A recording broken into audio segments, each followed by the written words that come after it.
Hello বন্ধুরা, আজকে কি রান্না হবে দেখো। যে পুঁই শাক কেটে রেখেছি, আলাদা পুঁই শাক রানবো। পুঁই শাকটা কেটে রেখেছি, এই যে পুঁই শাকের সবজি আর বেগুন দিয়ে পটল দিয়ে একটা পোস্তর মতন করবো। দেখো বন্ধুরা, কে কে কাঁঠাল ভালোবাসো, খাজা কাঁঠাল। আমি তো খুব খাজা কাঁঠাল ভালোবাসি, আমার খেতে খুব ইচ্ছা হয়। এই যে খাজা কাঁঠাল বন্ধুরা, ঠান্ডা লেগেছে তো খাজা কাঁঠালটা খাবো আমি এখন। আমি আবার মুড়ি দিয়ে ভালোবাসি, মুড়ি দিয়ে খাবো। এটা কি কালো কালো কি পড়েছে এখানে, মুড়ি দিয়ে খাবো। এই যে খাজা কাঁঠাল, আর এই যে মশলাটা বেটে রেখেছি, কাঁচা লঙ্কা, পোস্ত আর কালো সর্ষে মিলিয়ে। এটা অর্ধেক পুঁই শাকে দেবো আর এটার মধ্যে দেবো। এটা এখন বসাবো আমি। পটল আর বেগুন পোস্তটা, পটল আর এই যে তেল গরম হয়ে গেছে, কালো জিরা দিয়ে দিয়েছি। পটল আর বেগুন পোস্তটা করবো আগে বন্ধুরা। এই যে দিয়ে দিলাম, ভাজা ভাজা করবো নুন দিয়ে, তারপরে মশলাটা দেবো।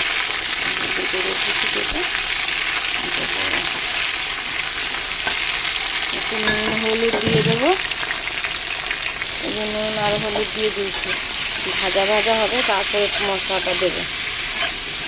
বেগুন দিয়ে পটল দিয়ে পোস্ত খুব ভালো লাগে খেতে, মাখা মাখা করবো। মশলাটা তো বেটে দিচ্ছি, এটা ভাজা ভাজা হোক, তারপরে একটু ঢেকে দিচ্ছি বন্ধুরা। এই যে বন্ধুরা, ভাতও হয়ে গেছে, গড় দেবার একটু হবে। ভাতটা নতুন পুরনো চাল অনেক ফোটে ভাতটা, ভাত বাড়ে অনেক। ভাতটা হয়ে যাবে একটা, গড় দেবো। বন্ধুরা, পটল বেগুন ভাজা ভাজা হয়ে গেছে, ওই দেখো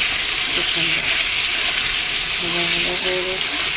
মশলাটা দেবো, এই মশলাটা রেডি করে রেখেছি, নুন আবার একটু হলুদে দিয়েছি মশলাটার মধ্যে, একবারে ঢেলে দেবো।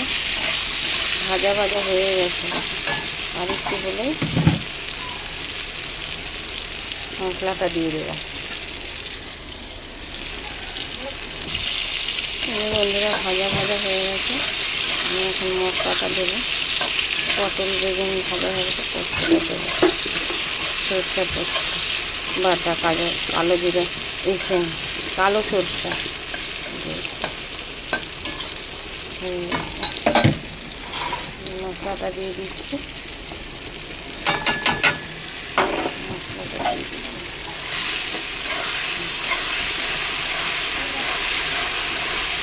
মশলাটা দিয়ে দিলাম, একটু ফুটে গেলে একটু জল দেবো সামান্য। বন্ধুরা, মশলা থেকে তেল ছেড়ে গেছে, আমি একটু জল দিয়ে দিলাম। ফুটলে একটু চিনি দেবো, মিষ্টি মিষ্টি লাগলে ভালো লাগবে। চিনিটা নিয়ে আসছি বন্ধুরা, একটু ঢেকে দিচ্ছি আবার। এই যে বন্ধুরা, হয়ে গেছে পটল বেগুন পোস্ত।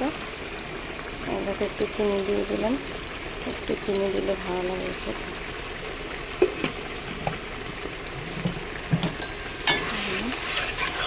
মাখা মাখা হয়ে গেছে পটল বেগুন পোস্ত। নামাবো এখন, হয়ে গেছে, কি সুন্দর হয়েছে না? এই দিয়ে এক থালা ভাত খাওয়া যাবে। হয়ে গেছে বন্ধুরা, নামিয়ে নেব। হয়ে গেছে পটল বেগুন পোস্তটা। এবার পুঁই শাকটা বসাবো বন্ধুরা। ওই কড়াইতেই তেল দিয়ে দিয়েছে, এখন পাঁচফোড়ন দেবো। তেলটা গরম হবে, তারপর পুঁই শাকটা করব। তেলটা গরম হয়, তেল গরম হয়ে গেছে, পাঁচফোড়ন দিয়ে দিয়েছি। এবার সবজিগুলো দেবো পুঁই শাকে। এই যে বন্ধুরা, পুঁই শাকটা ঢেলে দিলাম, না সবজিটা ঢেলে দিলাম। সবজিটা ভাজা ভাজা হবে, তারপরে পুঁই শাকগুলো দেবো।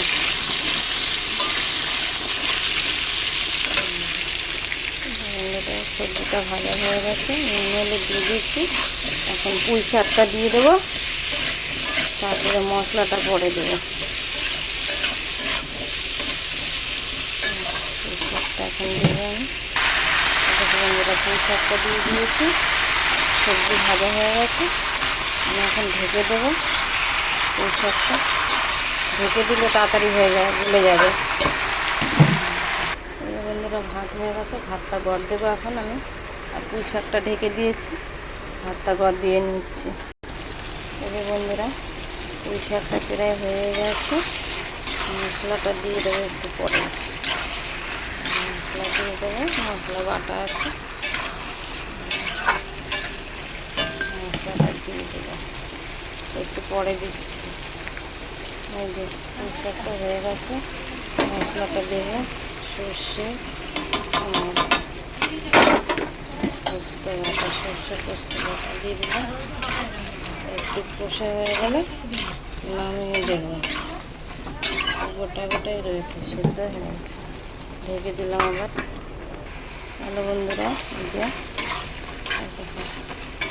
শাকটা হয়ে গেছে, সর্ষে পোস্ত বাটা দিয়েছি, ঢেকে দিয়েছি না, পুরো হয়ে গেছে। এবার কুকারে দিলে কি হয়, গলে যায়। দেখো পুরো কুমড়ো গলে গেছে, সব গলে গেছে, পটল গলে গেছে, সব গলে গেছে।